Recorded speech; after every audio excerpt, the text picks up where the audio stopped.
Hello and welcome on Maksakova TV. I'm happy to say that we continue our programs, Synthetic Warfare. And tonight, Captain Gary Tabach and I will introduce a new guest to our audience. Let me ask you, Gary, to begin.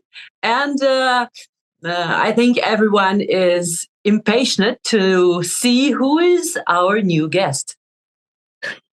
Thank you, beautiful Maria. Thank you so much. It's so good to see you. And it is so good to see my brother in arms, Colonel Sam Hartwell. Samuel Hartwell, at the end of the program, you will understand why his name is Hart, like heart, and why it is well.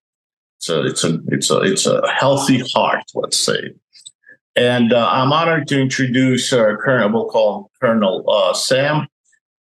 He is a graduate of a most prestigious military institution, United States Military Academy at West Point.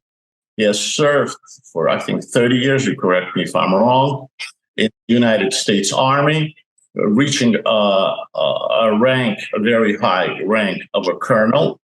And he spent all of his career, I know this is going to be interesting for many of our listeners, he spent most of his career, or all of his careers, as an intelligence officer, specializing in the Soviet Union, because at that time we were all Soviet Union specialists.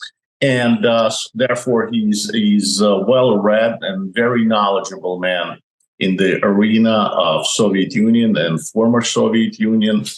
And he's a combat veteran. He has advised some of our brilliant military leaders on the situations in Iraq and Afghanistan, and other Russians played their roles in them, and so forth. He's a very highly decorated combat officer.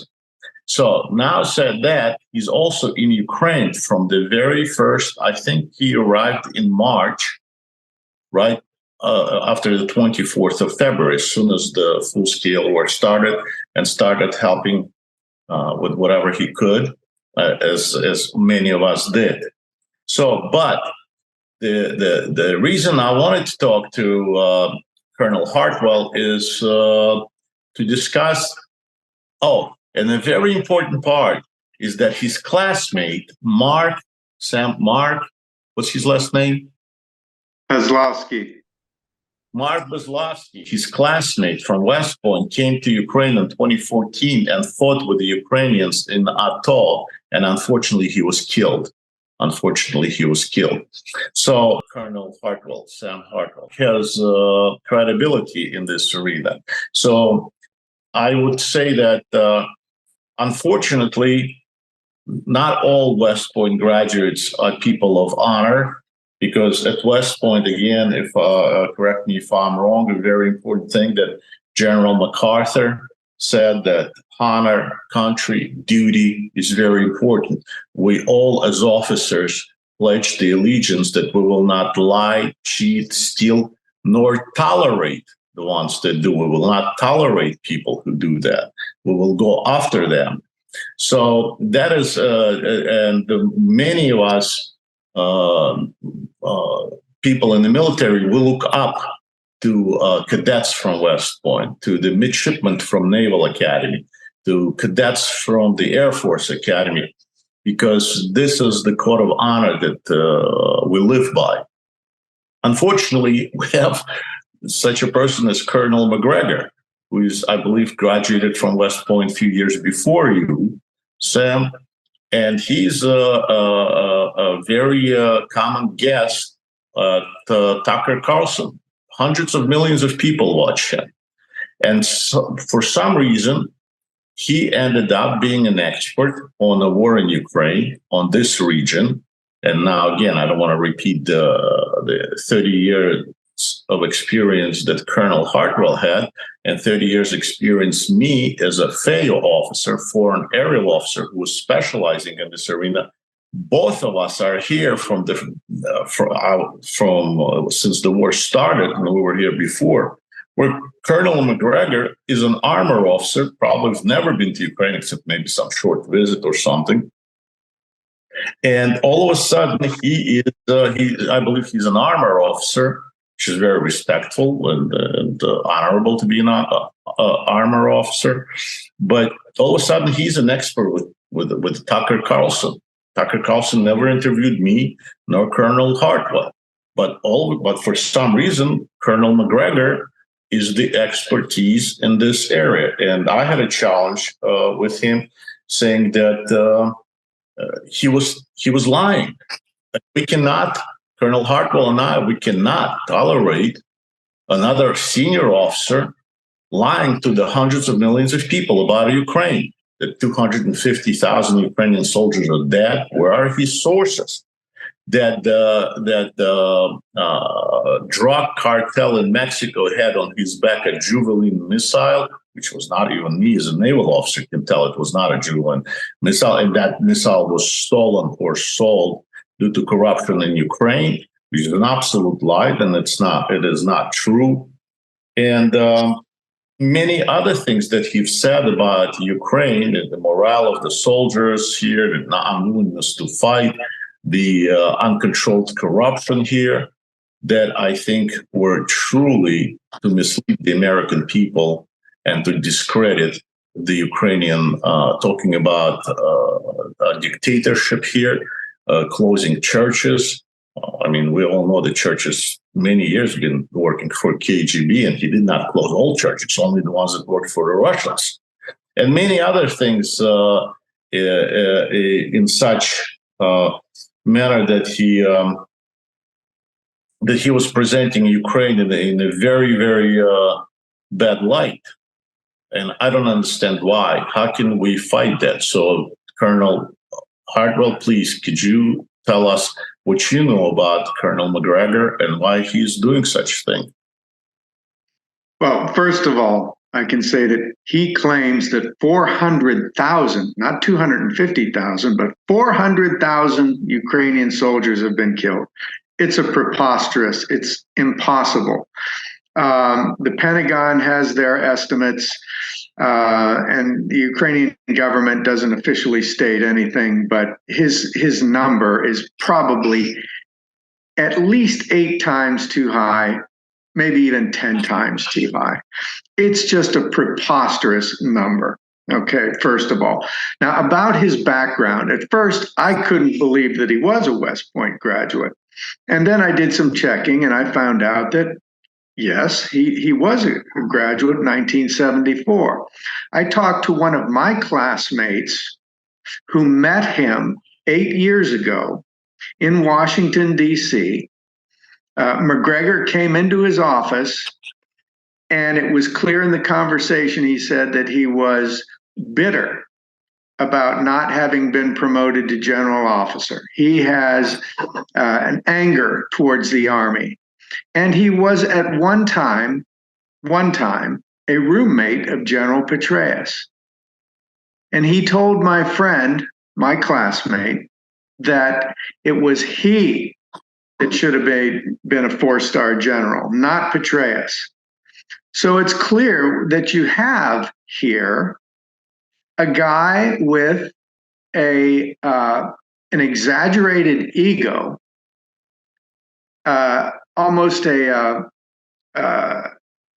besides his anger towards the Army, he has this feeling that he's entitled, or that I don't even know the correct the term, but he feels that he should have been a 4-star general. So he's got these delusions of grandeur, really, and this anger towards the Army. So he has to, in some way, because of this, feel that the way for him to feel important is to make these crazy claims about Ukraine that for some reason Tucker Carlson wants to hear. And that's the other strange thing. I don't know who the bigger liar is here.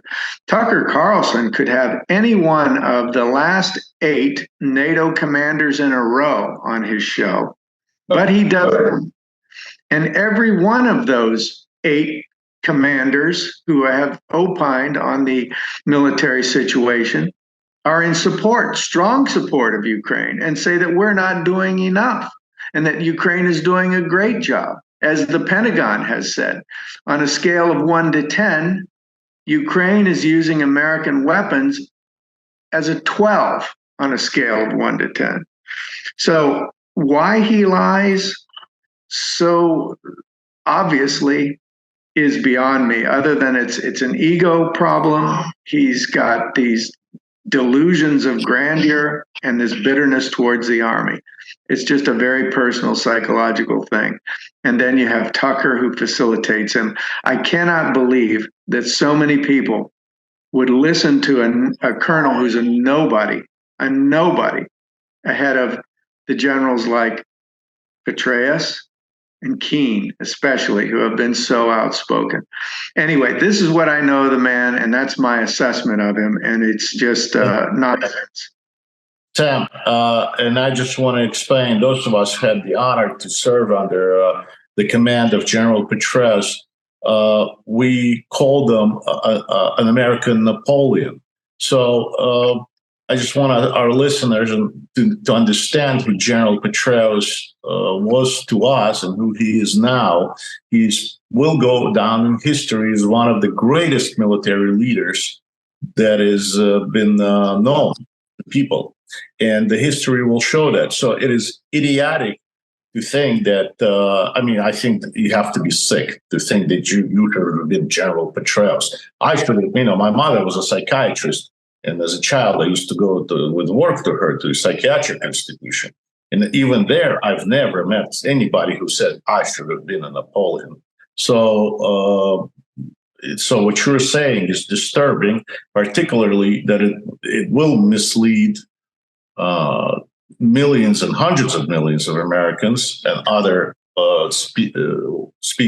English-speaking world to such misinformation and pure lies about Ukraine. Also, I was completely disturbed and disappointed with Tucker Carlson agreeing to it that the Ukrainians put an American as a spokesman for the not National Guard, but for the local defense units, to represent them in English language, and the guy is, or a gal now, is a transsexual, and I'm not sure which the right way to express it. Yes, many of us, and especially in this culture, may not agree with all those things, and we think it's not. We could, but the thing is, yes, the individual could be transsexual, but that individual was volunteer and was a medic and saved many lives out in the front and was wounded as well. So their sexual preferences or whatever they think they are is fine. I may not agree with it. But to say that this way the Ukrainians are not preserving or protecting the Christian values, and Putin, in a sense, by bashing gays and by preserves our Judeo-Christian values on which our country was based, is, I think, preposterous. It's the same thing to say that Hitler was preserving Christian values because he was killing Jews and gays and gypsies. And that way, he was helping out the Christian church. That is bizarre. As a Jew, brother Christians, I can tell you that KGB thug is not preserving or representing any kind of Christian values. None. So for Colonel McGregor, a West Point graduate, I will never be tired to underline that, because I think our listeners should understand what a West Point graduate is. It is the best of the best, the creme de la creme. It is the tip of the spear of our society. To get into the West Point, you have to be way above anybody, not in your class, but in your entire school, to even get an appointment there, to even take an exam to get in there. So this is the best officers that our country has been putting out for 200 years or so. I don't know how old is West Point, but so it is offensive to both of us, to Colonel Hartwell and to myself. But now I think I'd be glad to hand over the interrogation to Maria Maksakova, he will continue the interrogation of Colonel Hartwell. On the opposite, I want to say that all kind of speculations, what you just told us about, are not only very harmful to the audience, to they're misleading people to wrong thoughts and ideas, but at the same day when all this is happening and there are those TV shows and people are sitting in nice rooms and the cameras around them and so on. At the same time, the Ukrainian soldiers suffer because of the lack of armory. And this is why I think we cannot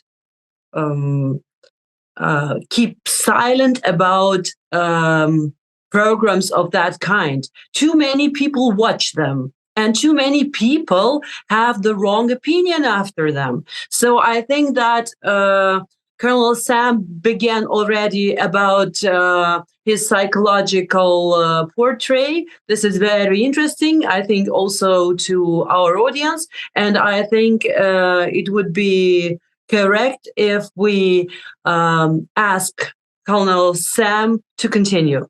You know, I could talk about the military situation a long, long time, but all the former NATO commanders, General Petraeus included, say that we should be giving Ukraine these long-range HIMARS missiles called ATACMS, and we should be giving the HIMARS cluster munitions, just as we have given the normal artillery. The regular artillery can shoot about 25 kilometers, these cluster munitions. So you can go deeply into the Russian rear.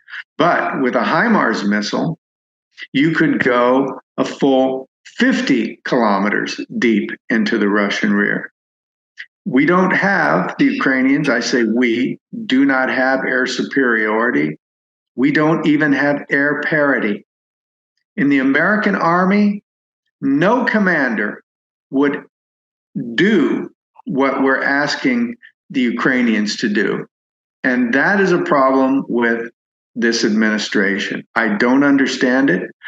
I hope that they'll change their mind soon and authorize these cluster munitions for HIMARS. But that is a major, major issue. We need those munitions now to really exploit the success that we're seeing in Zaporizhia Oblast. Yuri wanted me to mention what I'm doing here in Ukraine as well. But first, let me introduce you what you're doing with your permission. Sorry for interrupting the Colonel. But I met, I'll say Colonel Sam, I think it'd be easier for our listeners. I met Colonel Sam. It was introduced by my brother in arms, who worked with me in Poland, transferring F-16s to Poland from us and other military equipment. And he introduced me. He says, "You have to meet this guy, Sam. He's an army." I'm like, I don't want to meet the army guy. But anyway, I was very happy to meet. When we met, we were talking about what we were doing and assisting wounded soldiers and helping them in different ways. And I was telling Colonel Sam that I met these people, doctors who are doing face reconstruction. Because limbs, when legs and limbs and arms are missing, we're kind of used to it. We don't turn away from those people. The society accepts them. But when somebody's face is messed up, and people tend to turn their eyes away, these people tend to shy away, they stay home. It's a very psychologically difficult thing to deal with. And Colonel Sam right away picked up the phone. I mean, this is what a leadership is all about. This is what I think the local leaders have to learn. Not to say, okay, I'll talk to my friend who has a friend, and then, well, that friend is sick, that friend is fired now, and then the other one is in prison under investigation, and things go on and on and on, and they never come to any kind of conclusion, but promises a lot like our administration now with Ukraine, promising and promising and promising. And Colonel Sam right away picked up the phone and started making phone calls and text messaging. And by the time our conversation was over, he goes, I have it. These doctors can go to this conference. These people are going to meet these people, and they're going to continue with work with the wounded soldiers. So it was done, and in about an hour, he kept sitting there and doing it until he got it accomplished. So with that, my first impression of you, Colonel Sam, please tell us, what is it that you're doing in Ukraine since March of 22? May I comment one more thing about the long-range missiles ATACMS? This is the theme we're discussing every single week because I don't really see a reason why it is so tough and long-lasting to get this decision out of the White House administration in the moment where already the Congress accepted a resolution about it, where everyone in America who knows the subject is actually pressing on the White House administration, and particularly on President Biden, about the Ukrainian generals and politicians. It is clear and evident that there is over a year time that we are asking for particular this type of missiles for ATACMS. And the only thing that is now missing is that signature probably of Mr. Joseph Biden, of the president. And right away, exactly when all this discussion comes up to a very, very high level again, we see a TV show made by Tucker Carlson with that colonel we're talking about today. Record. And this whole, what was, done by everyone, all these efforts, they kind of drown in that conversation. And those who were kind of, I don't know how to say it in German, Putin-Versteher. There's someone who is trying to understand why that thug, as you said, Gary, absolutely correctly, is doing something. It's a point to, I don't know, you can ask a psychiatrician why he's doing something, but why are they discussing in a way that makes possible postpone that very important decision about ATACMS? Isn't it somehow, I don't know, it may have a liaison. Is it somehow connected? Why exactly when we need that decision comes up a TV show of that kind? If I can answer that, I can give you my opinion. I think from the beginning, first of all, Joe Biden has never been in support of military action. He was against the Osama bin Laden raid in Afghanistan. He's been criticized by both parties for not being strong enough. And he has with him a national security team that is originally from the Obama administration, who were also very, very weak on Ukraine. I believe they don't understand the enemy. They do not understand Russia, Russians, Putin. They believe Medvedev when he makes these threats, and they're worried about nuclear war. But all of us who know Russia, the Russian mentality, Putin, Medvedev, we all know that this is just bullying, bluff. They can do nothing. But the current leadership takes it seriously. And unfortunately, because of that, because we don't show some aggression, some escalation, we don't show our own red lines, then Russia sees this as a weakness and keeps going and going and going. I don't know why they won't allow these ATACMS. Neither does any of the senior former generals in the U.S. military. So we all share your concern. We all share your concern. And also right now, as Maria mentioned it very well, why did it come out now? Why did such interview came out now? Also, in Ukrainian favorite media sources such as New York Times, Washington Post, CNN, Politico, they came out just recently with articles saying that we gave all the weapons, everything that's needed to Ukraine. We gave them everything. We gave $120 billion, which is not true, of military aid to Ukraine. And but the Ukrainians are not advancing fast enough. They're not fighting hard enough. So they're preparing, I believe, this is why this is such time. I believe that they're preparing to tell Ukraine that they're not going to help any longer, that today's administration is not really intending to help, because they've tried everything to force Ukrainians to commit to negotiations, and Ukrainians keep resisting and saying, we're not going to negotiate until the Russians are gone from our land. And this is the message they're sending now. And McGregor and Tucker are playing up to it. They're playing up to Putin, and they're playing up to against Ukraine. So at that point, Sam, I'm very sorry. Let's get back to what is it that you're doing in Ukraine? Well, I could still keep talking about the military situation, but I guess I'll stop now. As Captain Gary said earlier, that one of my very best friends from West Point, my classmate, Mark Bezlowski, was killed at the Battle of Ilovaisk, August 19th, 2014. He had been living in Ukraine since early 1992. I was living in Ukraine in the mid-90s, just right around the corner from him, and we were great friends here as well.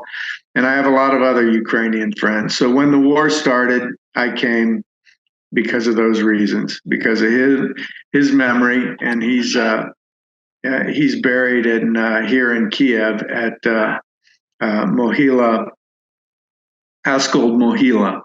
You know, this famous cemetery for Ukrainian war heroes.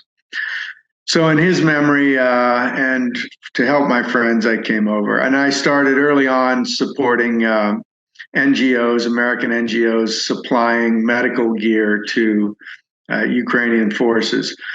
But now I'm almost exclusively in veteran support.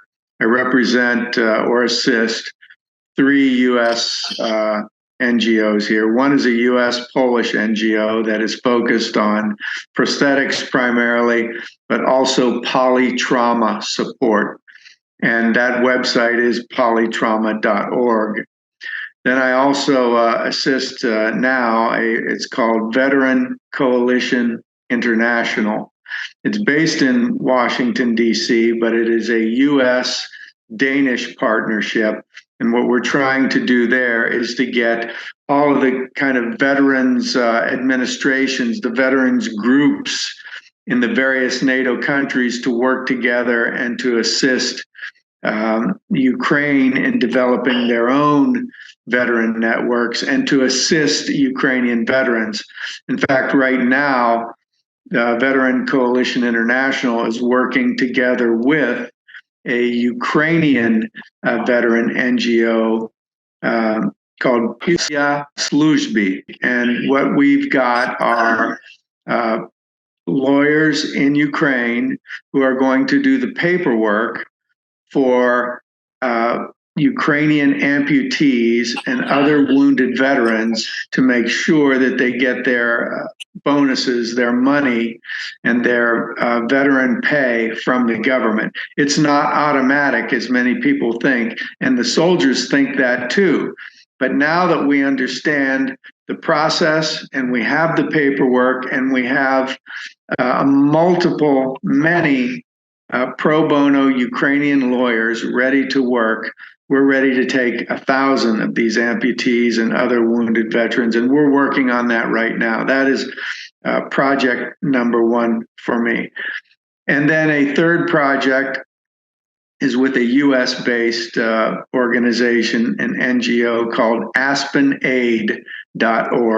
And with them, we're bringing in these doctors to do training and then to also do pro bono operation work and to assist with the prosthetics in Ukraine. We want to promote prosthetics made in Ukraine for these wounded veterans, for the amputees, for many reasons that are obvious. Those are the three main areas that I'm really focused on: veteran support, helping these guys get money, helping them get prosthetics faster, either in this country or outside this country. And then, one more thing with AspenAid is we're bringing doctors from the U.S.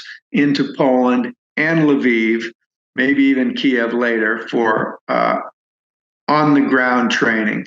We've already got a specialist, a spinal surgeon, coming to the Lviv Veterans Hospital who's going to spend a week with their surgeons on special operations. He's been here already earlier in the spring, where he did 7 spinal surgeries for children who had scoliosis. It's fantastic work that he did. And again, that's pro bono. And it's because he's a Ukrainian American. So that's what I'm doing. And if there's any questions, I'd be glad to help in any way I can. Thank you. I have so many questions and so many things, but I think it is very, very important that what you're doing, Colonel Sam, in the sense of putting the veteran organizations together, we're not just bringing and helping Ukrainians with prosthesis, with a PTSD, with a psychological recovery, with employment, with the family work, with different things. But what we're doing, we're teaching them how to help themselves, so that our veteran organizations and their veteran organizations can get together and learn how to help yourself without an outside help. Although it's always good when people are united and people are, we're brothers in arms and sisters nowadays in arms who are working together and helping each other. Because today we're not fighting for one country or for one czar or for one god. Today we're fighting for the right side, to be on the right side of history. And unfortunately, it is being fought for on the Ukrainian soil today, where we could be instrumental. But today the world is very small, and there's bad and good, and we just got to remain on the good side. And it is clearly that Ukraine, with all its problems, is on the good side. And at least 3 of us are together, and at least 3 of us are doing it. So I also want to make sure that people who are listening to us, Colonel Sam and I, we're of the same rank. It's just in the Army, it's called a colonel. In the Navy, it's called a captain. But I just tend to think that in the Navy, a little bit higher, because we got a little bit more class. That's why we don't like when somebody calls us a colonel. But anyway, Colonel Sam, thank you for your service. It is an honor for me to know you. It is an honor for me to stand back to back with you.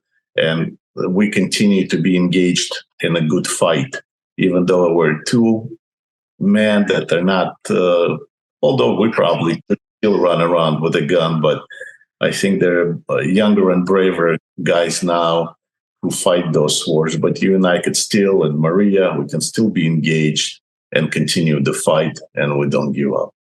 I want to thank you too, because it was very inspiring and very reinforcing hearing from you. Things that are so deeply needed. And sometimes we have a feeling that there are only a few of us who talk it out, who say about it. And every time when I really feel a brother in arm, as Gary said, coming to our company. I feel very, very happy, and I want to thank you for that. And as you said, Gary, when there are even two or better three of you thinking about something important, then as we Christians know, I am among you. That's true. God says, I am among you, and there are two or three thinking about one thing. And we should not let people like Tucker Carlson, who I've listened all of my adult life, or somebody, a bad guy like McGregor, or a lot of bad and corrupt and cheating people, we should not let them discourage us. And we should not let them say that their type of indulging the those criminals by saying that they are having some Christianity. This is something that ruins, honestly to say, a way to think for many people. Correct. Colonel Sam? Yeah, well, I just wanted to say thank you, Maria, for having me, and Gary for all the kind words. It's actually a great pleasure to have met you and know you. I wish you were on the National Security Council giving Biden advice. You are probably the most experienced and knowledgeable American in the country, in the military, on this subject. And it's I'm not exaggerating at all. I know quite a few of the FAOs in this business, so-called specialists in the Russian sphere, and too many of them have been Russian apologists for so many years and saying nothing and doing nothing. But you've lived there, you've grown up there to a point. You understand the mentality. You understand far better, culturally, militarily, socially, politically, what's going on there than anyone in the administration. And it's a great pleasure to know you. I'll learn a lot from you. Thank you both very much for having me. And let's hope that one of you will finally arrive at Tucker Carlson show, and that you will have the possibility to tell the truth. Tucker would never be that brave, but we wish. We can try. Colonel, I salute you. Thank you very much. Thank you.